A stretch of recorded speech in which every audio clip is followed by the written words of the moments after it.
Hello, everyone, and welcome back to The Explainer. So glad you're here. Today, we're tackling a massive paradox that pretty much defines our era: modern burnout. But look, instead of throwing more time management hacks at you, we're taking a completely different approach. We're actually looking backward into some profoundly deep, ancient wisdom to decode the exhaustion we feel right now. So, welcome, focused learners. Let's just dive right in. Here's the big question. Why do we feel so empty when our lives are so incredibly full? I mean, think about your reality as a young professional today. Your calendar is literally booked solid. You're juggling a crazy demanding career, you're managing an avalanche of emails, keeping up with friends, trying to hit the gym, and constantly absorbing a million bits of information. On paper, your life is absolutely packed to the brim. Yet, at the end of the day, there's often this quiet, nagging feeling of emptiness, right? It's like this deep sense of being drained that a full night's sleep just doesn't seem to fix. Well, today, we're going to explore the idea that this isn't just physical or mental exhaustion. Actually, it's an underlying, unquenchable spiritual thirst. To really get to the bottom of this, we need to ground ourselves in our source material for today. We're drawing entirely from a daily Hukamnama found on page 607 of the Sri Guru Granth Sahib Ji, which is the holy scripture of Sikhism. Now, if you're not familiar, a Hukamnama translates essentially to a divine command, or a piece of daily spiritual guidance. And what is so absolutely remarkable about this text is how perfectly a centuries-old spiritual verse diagnoses the exact psychological and emotional challenges we face in our high-speed, modern lives today. It's almost like they knew. The text opens with this very stark, very powerful image. It says, "Just as the fish dies without water, I die without the Lord's name." The author here is declaring a fundamental truth about human nature. You see, we so often treat our inner peace or our spiritual grounding like it's some sort of luxury item, right? Like it's something we'll finally get around to on a weekend retreat once we finally cleared our inbox. But this text argues the exact opposite. It's telling us that a deep inner spiritual connection is as critical to our actual survival as water is to a fish. Without it, a part of us quite literally begins to wither. Okay, let's dive into this because these ancient metaphors map perfectly onto our modern realities. That fish out of water feeling, that's losing your true self in the daily corporate grind, literally gasping for air between back-to-back Zoom meetings. The text also mentions a songbird crying out for lack of water. And man, that is that deep yearning we all have for a purpose that goes way beyond just paying the bills and hitting quarterly targets. And the water or elixir the text speaks of, that's the genuine inner peace, that profound emotional grounding that we are all desperately thirsty for.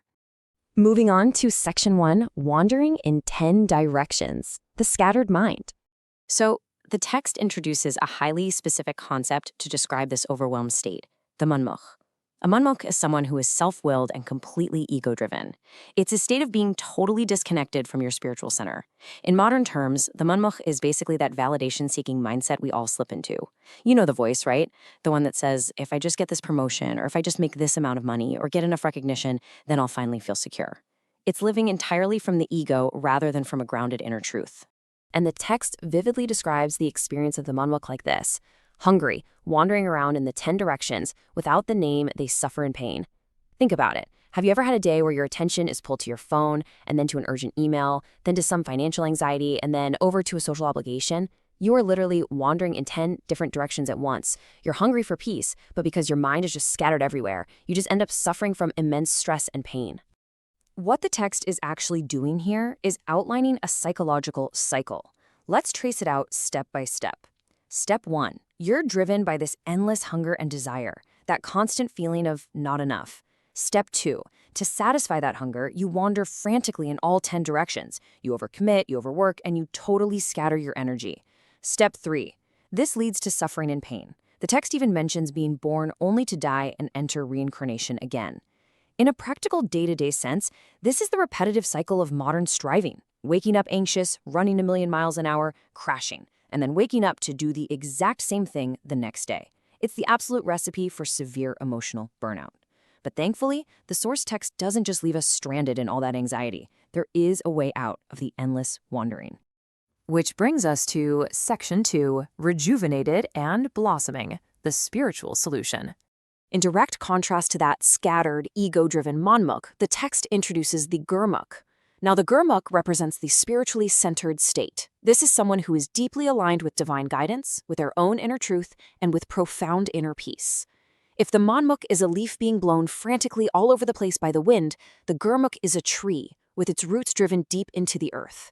They face the exact same winds, the exact same crazy busy modern life, but they have an unbreakable anchor. Listen to the absolutely beautiful imagery used in the text to describe this state. The Gurmukh obtains the water of celestial bliss and is rejuvenated, blossoming forth through the blessed love of the Lord. I want you to picture a plant that's been sitting out in the dry sun for days, just completely wilted over. The moment it finally gets water, the leaves literally lift. It blossoms forth.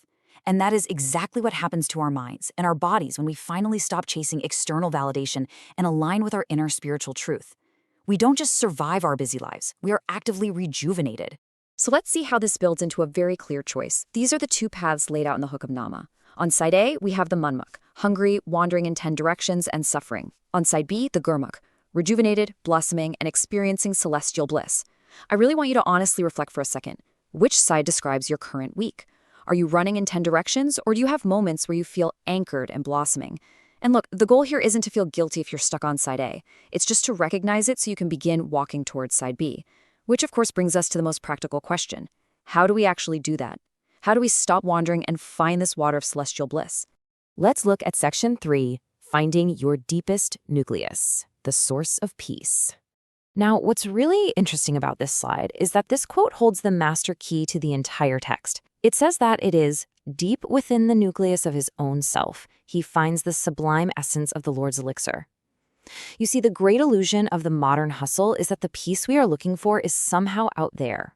We think it's wrapped up in the next job promotion, the next weekend getaway, or hitting the next financial milestone. But the wisdom here is incredibly clear. The elixir you are thirsty for is already located deep within your own core. You don't need to go out and acquire it, you just need to uncover it. And how exactly do you uncover it? Well, the author of the text writes, I beg for your name, deep within myself, day and night. Through the name, I find peace. The phrase day and night is super vital here. This isn't just a one-time aha revelation. It is an ongoing daily practice. Whether you call it prayer, meditation, or grounding yourself in the divine name, it's a deliberate, consistent turning inward. It's choosing day and night to connect with that inner nucleus, rather than letting your attention be hijacked by the 10 directions of the outside world. Ultimately, the text closes with a powerful reminder of how this transformation finalizes.